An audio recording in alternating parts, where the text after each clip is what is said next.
The Galactic Council gathered for an emergency meeting exactly 1 year after declaring war on Earth. The Great Hall was silent as High Chancellor Tark took his place at the center. "We face an unprecedented situation," Tark said, his voice tired. "Our invasion fleet is in trouble. 20% of our ships cannot fly. The rest are low on fuel and supplies." Admiral Zach's report appeared on the large screens. It showed Earth continuing normal activities despite all attacks. Even worse, it showed human technology improving faster than ever before. Ambassador Lorne, who had voted against the war, stood up to speak. His blue skin looked pale with worry. "I have studied humans more closely," he said, "and I believe I understand why our war failed." The council members leaned forward to listen. "Humans don't notice our war because conflict is their normal state," Lorne explained. "They are already fighting thousands of battles every day. Against disease, against each other, against their environment, against the limits of what they can do. Our war is just one more problem in their busy lives." Tark frowned. "What are you suggesting?" "I am suggesting," Lorne said carefully, "that we stop this war. Humans aren't ignoring us on purpose. They simply don't recognize our attacks as anything special." The council erupted in angry shouts. Never in its 100,000-year history had the Galactic Council ended a war without winning or negotiating peace. Tark raised all 6 arms for silence. "We must decide." After heated debate, the council voted. For the first time ever, they would withdraw from a conflict without victory or surrender. The official reason, written in the council records, was strategic withdrawal to study unusual civilization behavior patterns. Admiral Zach received the orders to retreat. Instead of punishment for failing, he was given a new job: to lead a team studying human adaptability. "Watch them from a distance," Tark ordered. "Learn how they solve problems. Someday, we might want them as allies rather than enemies." On Earth, life continued as normal. When the internet worked better again, people were happy but not surprised. When strange lights stopped appearing in the sky, a few conspiracy websites posted theories, but most people forgot about them. The power outage became a story people told at parties. "Remember when the whole city went dark? We had that great block party." The quantum communication system created by Jack and Professor Linda won a science prize. Tech companies used it to build faster internet. No one realized it had defeated an alien fleet. At the Green Bank Observatory, Tom Davis had been promoted to senior researcher. The strange signals that had appeared a year ago had helped his career instead of harming it. With new funding, he had better equipment and a team to help him. One quiet night, his computer detected another unusual pattern coming from space. This time, it was clearly artificial and non-Earth in origin. "Interesting," Tom said, looking at the regular pulses. "This definitely isn't random noise." He began a careful analysis, making sure to document everything properly. The signal was coming from just beyond Pluto's orbit. What Tom didn't know was that he was receiving the Council's first peace message. After a year of failed war, they had decided to try proper contact instead. In his office on the distant planet Nexus, Ambassador Lorne worked on a new proposal. He called it Project Understanding. Its goal was not to conquer humans, but to learn from them. A species that can face problems every day and still move forward might become our greatest ally, he wrote in his report. On his desk sat a small model of Earth, a blue marble in the vastness of space. It looked so small, so ordinary, yet its people had accidentally won a war they never knew was happening. Humanity's story in the galaxy was just beginning. 3 weeks into the invasion, Admiral Zach faced a serious problem. His ships were using more fuel than planned. Supplies were running low. The Council wanted results, but nothing was working as expected. "Status report," Zach demanded. His gold eyes narrowed with stress. His second-in-command stepped forward. "Sir, our ships are operating at 70% capacity.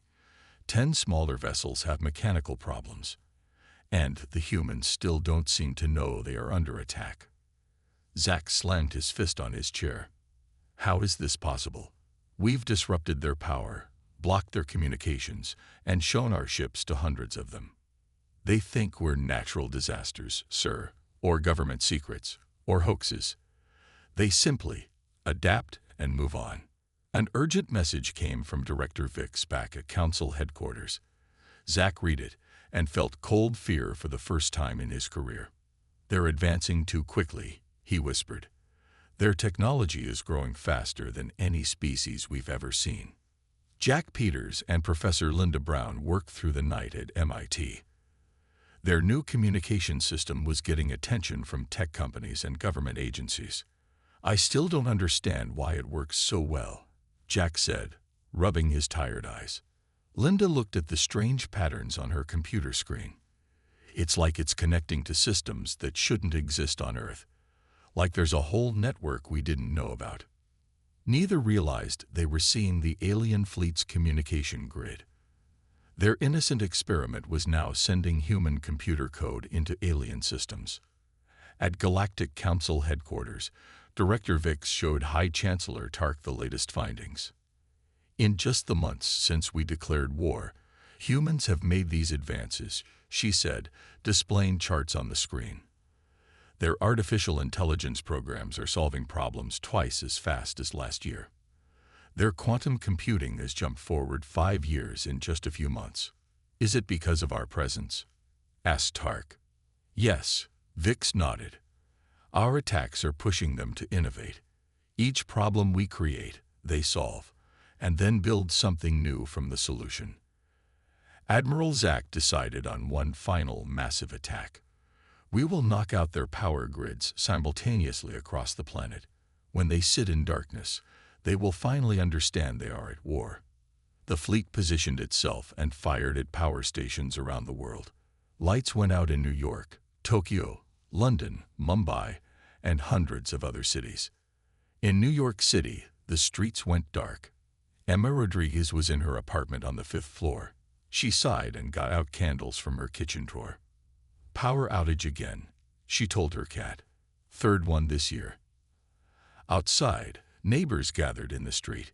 Someone brought out ice cream from their freezer. Better eat it before it melts, they laughed, sharing with everyone.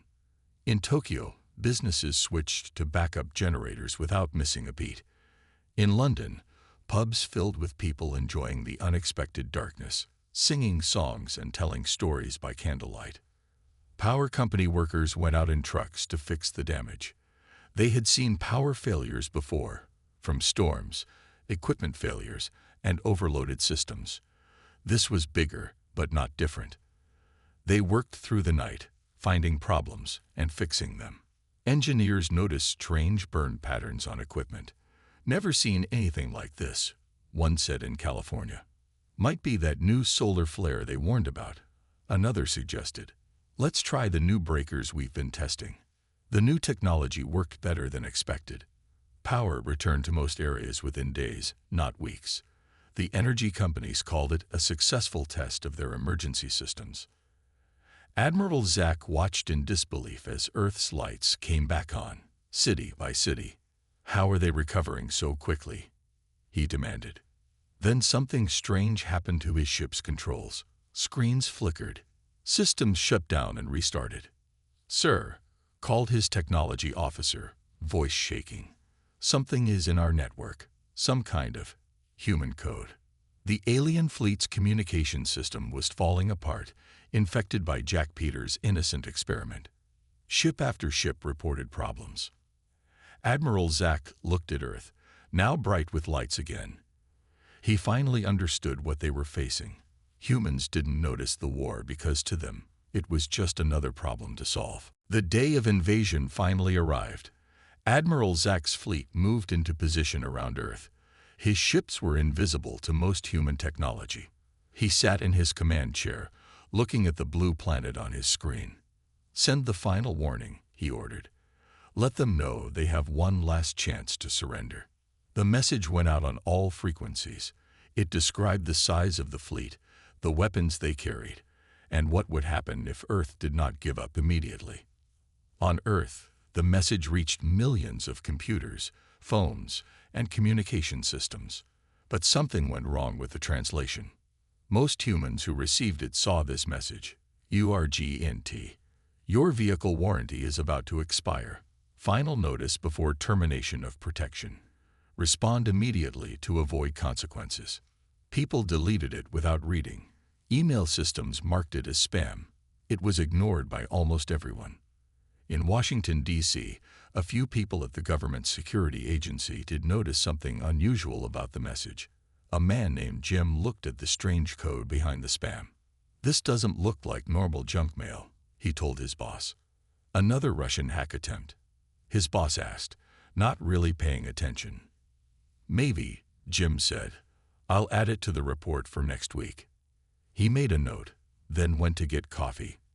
The alien ultimatum became just another item in a long list of potential security concerns. Admiral Zach waited 1 Earth hour. No response came. "They choose to fight," he said. "Begin the first attack. Disable their military communications." The alien fleet fired special beams at Earth's satellites and communication centers. Many satellites stopped working. Internet connections slowed down in some places. Military bases lost contact with each other. But Earth's communication systems were not like those on other planets. They were a mess of different technologies, old and new, connected in strange ways. When one system went down, people simply used another. When the internet failed, soldiers used radio. When radio was jammed, they used landlines. When those were cut, they used runners carrying written messages. It wasn't efficient, but it worked. In rural Montana, farmer George Miller was checking his fields when he saw a bright light in the sky. A small alien ship landed at the edge of his wheat field. 5 alien soldiers stepped out, wearing armor and carrying weapons. George watched calmly from his tractor. He had been in the army years ago. Strange things didn't scare him easily. The alien squad leader pointed a gun at the scarecrow in George's field and fired. The scarecrow exploded into dust. George nodded, impressed. He pulled out his old hunting rifle and aimed carefully. He shot once, hitting the ship's bright landing light. The light went out with a pop. The aliens froze, surprised that this primitive human would shoot at their advanced ship. George got off his tractor and walked toward them, holding his phone up to record. "You folks must be from the government," he said. "Testing some new aircraft. Want some coffee? House is just over there." The aliens looked at each other in confusion. Their training had prepared them for panic, for fighting, even for surrender. But not for a calm invitation to coffee. Back on the command ship, Admiral Zach received the strange report. "Sir, humans are adapting. When we block one communication method, they use another. And they're not afraid of our ships." "Impossible," Zach said. "Increase the attack. They must realize they are at war." But across Earth, the pattern repeated. Humans found ways around every problem the aliens caused. And when faced with alien soldiers, they reacted in unexpected ways, with curiosity, calmness, or even hospitality. It was the strangest invasion Admiral Zach had ever led. After the failed diplomatic mission, the Galactic Council held an emergency meeting. Director Vix, head of intelligence, stood before them with surprising news. "We have been studying human communication networks," she said, "and we found something strange." She showed images on the big screen. Spaceships fighting aliens, monsters attacking cities, humans winning against powerful enemies. "These are not war plans," Vix explained. "They are science fiction. Stories humans tell for fun. For hundreds of years, they have been imagining alien contact." The council members murmured in shock. "In almost all these stories," Vix continued, "humans defeat the aliens. They have been mentally preparing for this war before we even found them." High Chancellor Tark looked troubled. "What are you saying?" "I am saying," Vix replied, "that humans have already thought of ways to beat us. They are dangerous not because of their weapons, but because of their minds." Meanwhile, Admiral Zack prepared the main invasion fleet. 50 large warships and 200 smaller ones gathered near Jupiter, hidden from Earth's view. Zack had conquered 17 worlds before. He was tall with red scales and gold eyes. He did not believe humans would be a challenge. "We will attack all their major cities at once," he told his captains. "They will surrender quickly." On Earth, amateur star watchers began posting online about strange lights near Jupiter. "Check out these weird objects I saw last night," wrote Bob, a college student with a telescope. He added pictures of tiny dots that shouldn't be there. Others replied quickly, "I saw them too. Maybe asteroids. Secret government satellites. Aliens lol." The conversation spread across social media. Soon, NASA had to make a statement. "We are aware of the reported objects," a spokesperson said. "They appear to be a combination of known space debris and unusual atmospheric conditions. There is no cause for concern." At MIT, a famous university, Jack Peters worked late in his lab. He was young with messy hair and glasses. His professor, Linda Brown, helped him with an experiment. "I'm just trying to make Wi-Fi faster," Jack explained. "Nothing special." But what they created was very special. Their new device sent signals in a way no one had done before. Without knowing it, they had found a way to communicate with alien technology. Jack published his results online for other scientists to see. "Maybe someone can use this," he said to Linda. Neither of them realized they had just created Earth's greatest weapon against the coming invasion. Back on the command ship, Admiral Zack received troubling news. "Sir," reported his technology officer, "humans are talking about us online. And there's something else, a new signal type that can interact with our systems." "Can they track us?" Zack asked, suddenly worried. "No, sir. They don't seem to realize what they've created. They think it's just an improvement to their internet." Zack relaxed slightly. "Then we continue as planned. Prepare for full invasion." Director Vix watched recordings of human movies again. In one, tiny Earth germs killed the invading aliens.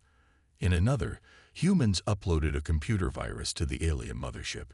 In a third, humans found the one weakness in the alien technology. "They keep imagining ways to defeat superior forces," she whispered to herself. "And now they've accidentally created a way to access our communications." She prepared an urgent message for the council. They needed to know. This war might not be as simple as they thought. Humanity still didn't realize a war had been declared, but they had been preparing for it their whole lives through stories, movies, and games.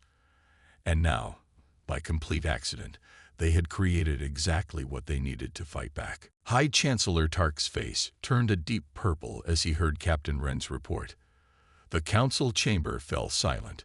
How could they ignore our attack? Tark finally asked. "Are they that powerful?"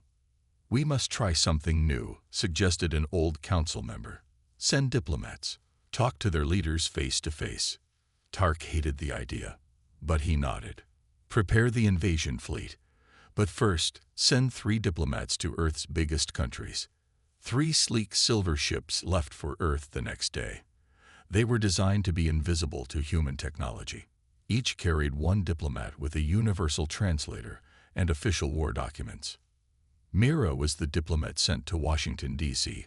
Her ship approached the White House with its large lawn. Suddenly, alarms beeped. "Warning. Defense system detected," said the ship's computer. Mira frowned. She didn't want to start a fight. "Find another landing spot nearby." The ship moved to a green park a few miles away.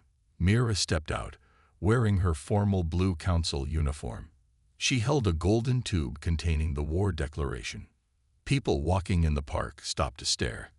A young man approached her, holding up his phone. "Awesome costume," he said, taking a picture. "What streaming show is this for?" Mira blinked in confusion. "I am not entertainment. I represent the Galactic Council. We are at war with Earth." The man laughed. "That's great. Really staying in character. Can I get a selfie with you?" More people gathered around. They all thought Mira was an actor or promoting a new movie. Some took pictures.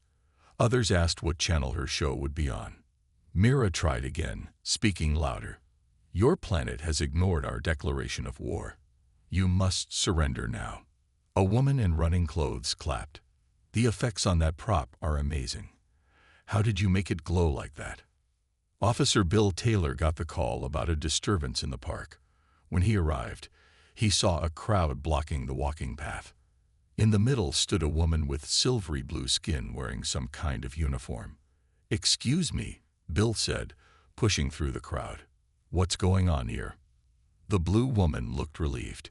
"Finally, authority. I am Mira, diplomat of the Galactic Council. We declared war on Earth 3 months ago."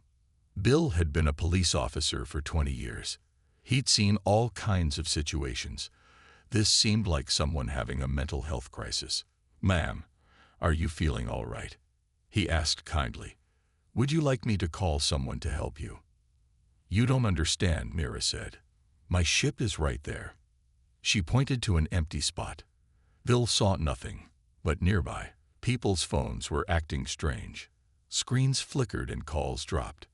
"There's something interfering with electronics," someone in the crowd complained. Bill nodded. "Probably the new cell tower they're testing."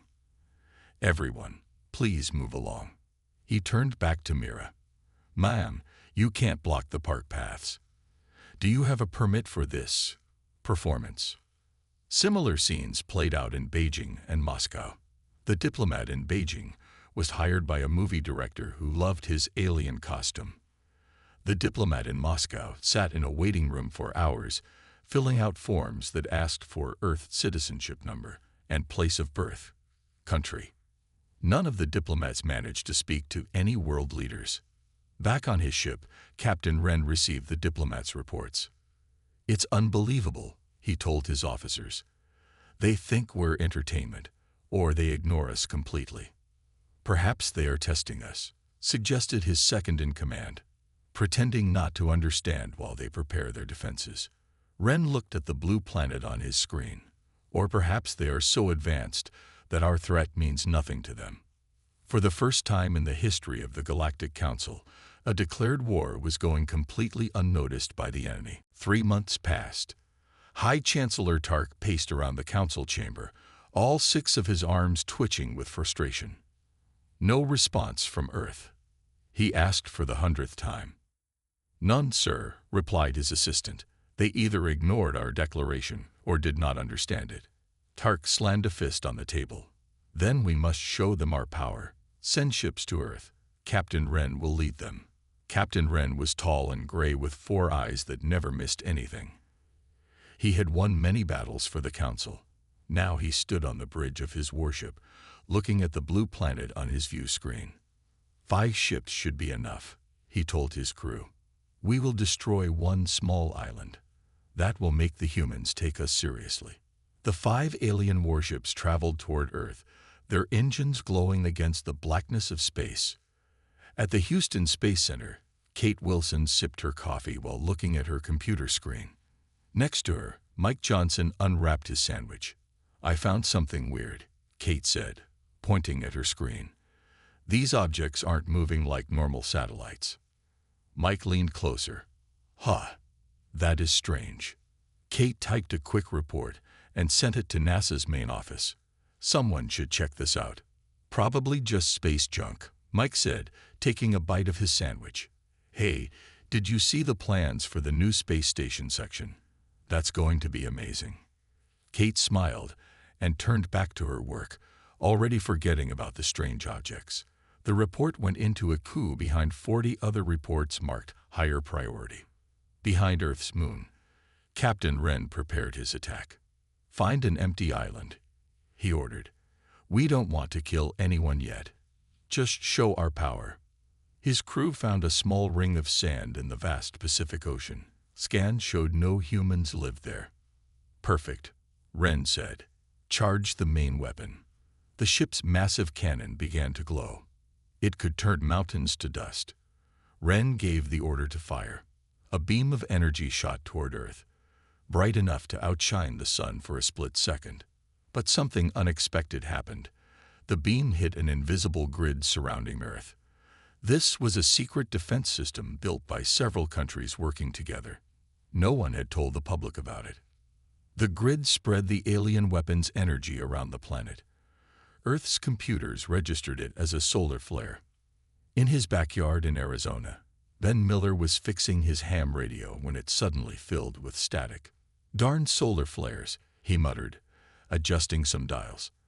The static cleared up after a minute. On a beach in Florida, tourists pointed at a bright flash in the sky. "Cool, a shooting star in daytime," a child shouted. Parents took pictures, then went back to building sandcastles. In offices around the world, weather scientists noted unusual readings on their instruments. They made some adjustments and continued their work. Back on his ship, Captain Wren stared at his screen in disbelief. "What happened?" he demanded. "Sir," his science officer replied, voice shaking, "Earth absorbed our attack. Their defense system is incredible. It must be beyond their known technology level." Wren's 4 eyes blinked rapidly. "Impossible. They don't even have proper space travel yet." "The facts are clear, sir. They not only stopped our weapon, they barely seemed to notice it." Wren looked at the peaceful blue planet. For the first time in his career, he felt afraid. "Contact the Council," he said quietly. "Tell them we need a new plan." Stars twinkled in the big dome above the Galactic Council Hall. 300 alien leaders sat in wide circles, all looking worried. High Chancellor Tark, tall with 6 arms, stood in the middle. His green skin looked paler than usual. "Fellow council members," Tark said, his voice echoing in the Great Hall, "we face a problem. There is a planet called Earth. Its people, humans, are breaking our rules." Screens around the hall showed pictures of Earth. Small metal objects circled the blue planet. Radio waves spread out from it in all directions. "We sent them warnings," Tark continued. "We made circles in their crops. We changed the colors of their night lights. We even put messages in their dreams. But they ignore us." The council members buzzed with anger. A small blue alien named Lorne stood up. "Maybe we should watch them more," Lorne said. "Our tests show strange energy from their planet. They might be stronger than we think." Tark waved his middle arms in dismissal. "They still use combustion engines. They fight over black liquid in the ground. They are not a threat." The debate lasted 12 days. In the end, they voted. The count was 298 for war, and only 2 against. "It is decided," announced Tark. "We declare war on Earth. Send the message now." A technician pressed buttons on a control panel. Lights flashed. The war declaration traveled through space instantly, aimed at Earth's biggest listening device in a place called New Mexico. Tom Davis yawned as he watched the computer screens at the Green Bank Observatory. His night shift was almost over. The coffee in his mug had gone cold hours ago. A printer behind him made noise. Tom turned and pulled out another paper. More strange signals. They had been coming in for a week now. "Great," he muttered. "More garbage." He tossed the paper into an overflowing trash bin. His boss would want a report, but Tom had bigger problems. His daughter needed help with her science project, due tomorrow. The car needed fixing. And the bills were piling up on his kitchen table. The printer spat out another paper. Tom didn't even look at it. On the paper was the most important message Earth had ever received. A formal declaration of war from the most powerful group in the galaxy. The symbols made no sense to human computers. The system marked it as random interference. Tom grabbed his jacket and lunchbox. His shift replacement, a college student named Dave, walked in. "Anything interesting?" Dave asked. "Same old," Tom said. "Some weird signals. Probably just solar flares or satellite issues." Dave nodded, not really listening as he set up his own lunch and textbooks for the quiet night ahead. "Oh, can you empty that trash?" Tom pointed at the bin. "It's overflowing." "Sure thing," Dave said. As Tom walked to his truck in the parking lot, he looked up at the stars. They seemed especially bright tonight. For a second, he felt something strange, like the universe was holding its breath. Then his phone buzzed with a text from his wife, asking him to pick up milk on the way home. The feeling passed. Tom got in his truck and drove away, thinking about normal human problems. In space, the Galactic Council waited for Earth's response to their declaration of war. They would wait a long time. The invasion of Earth had officially begun. Humanity hadn't noticed.